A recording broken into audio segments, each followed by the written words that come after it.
Fala galera do Brand Time! As pessoas cujo trabalho ou paixão está de alguma forma relacionada ao mar aberto já sabem muito bem que não se pode descuidar nenhum segundo sequer nos oceanos. O navio, a direção do vento e das correntes, tudo deve estar absolutamente sob controle a cada minuto, pois o menor dos erros poderá custar uma vida inteira.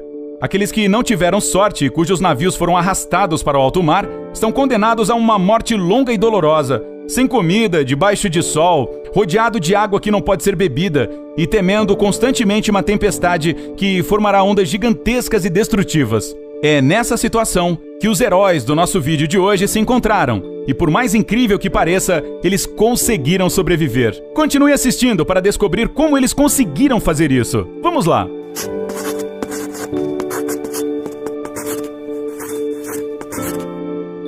A pesca em cabanas é muito comum na Indonésia. Isso é um tipo de casa flutuante ancorada, não muito longe da terra. Uma única pessoa fica a bordo há meses, atraindo os peixes para a rede, com a ajuda de iscas durante o dia. E à noite, com a luz de uma lanterna. Os barcos de serviço periodicamente vão até as cabanas para recolher o pescado, além de reabastecer a jangada com comida, água, gás para cozinhar e combustível para o gerador. O encarregado por esse serviço era o indonésio Audi Noel Adilang, um residente de 18 anos da província de Sulawesi do Norte.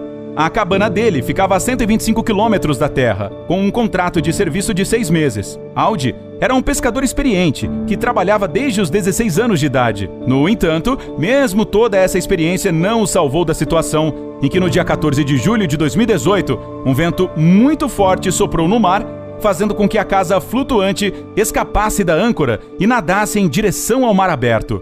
Muito provavelmente, nem passou pela cabeça de Audi que ele ficaria sozinho, à deriva, em alto mar por 49 dias. E foi exatamente isso que aconteceu com ele. Uma vez, um grande navio passou relativamente perto da jangada, fazendo com que o rapaz sentisse esperança novamente em ser resgatado.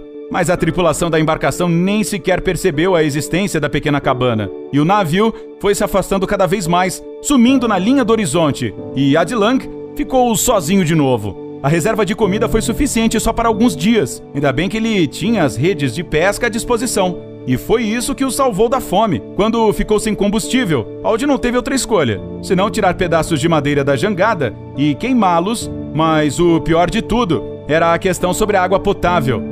Enquanto ainda tinha água, o rapaz racionava, tomando apenas 3 goles por dia. Já quando acabou, ele não teve outra escolha, senão usar as roupas como um tipo de filtro, molhando-as e as torcendo. Dessa forma, o tecido o ajudou a diminuir um pouco a concentração de sal. Nessa situação deplorável, Adilang não tinha sequer mais esperança de ser salvo, além de ter chorado muito, rezado e lido a Bíblia que tinha levado na jangada.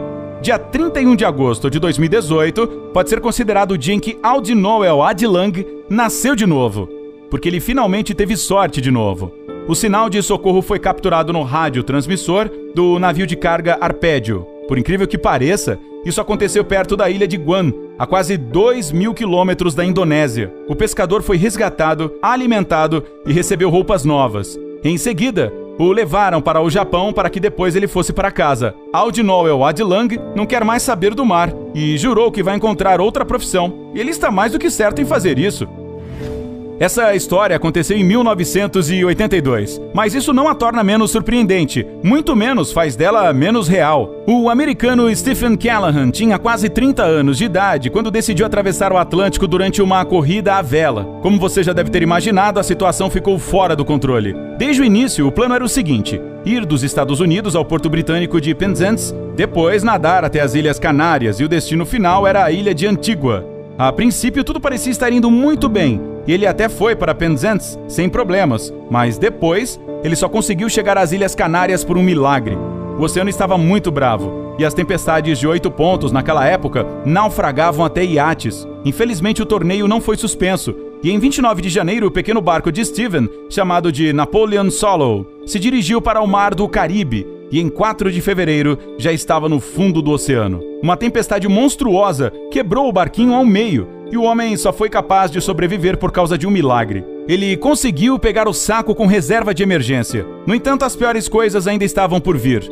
Stephen estava em alto mar em uma jangada salva-vidas, que era basicamente um bote inflável. O iatista tinha em mãos um sinalizador de emergência, mas o problema era que seu raio de alcance era de 400 quilômetros, enquanto que a terra mais próxima ficava a 800 quilômetros de distância. O local onde Napoleon Solo naufragou não era a rota de nenhuma companhia aérea, nem de navios. Apesar de condenado, ele ainda assim conseguiu sobreviver 76 dias. Um destilador solar que ele conseguiu pegar antes do barco afundar o ajudou a não morrer de sede. 4 vezes por dia, a jangada tinha que ser enchida, além de não haver mais comida, e a situação ficou ainda mais crítica quando tubarões começaram a nadar nas redondezas. Stephen só conseguiu capturar o primeiro peixe 2 semanas depois, mas ele teve que comê-lo cru, pois não tinha outro jeito. Para sobreviver, o homem teve que estabelecer uma rotina diária rigorosa, incluindo exercícios pela manhã para evitar que os músculos se atrofiassem. Depois, verificava a dessalinização da água, bebia e começava a caçar. Se tivesse sorte, pescava o peixe e o comia. Ele também tinha que bombear ar no bote e observar se tinha algum barco nas proximidades para pedir ajuda.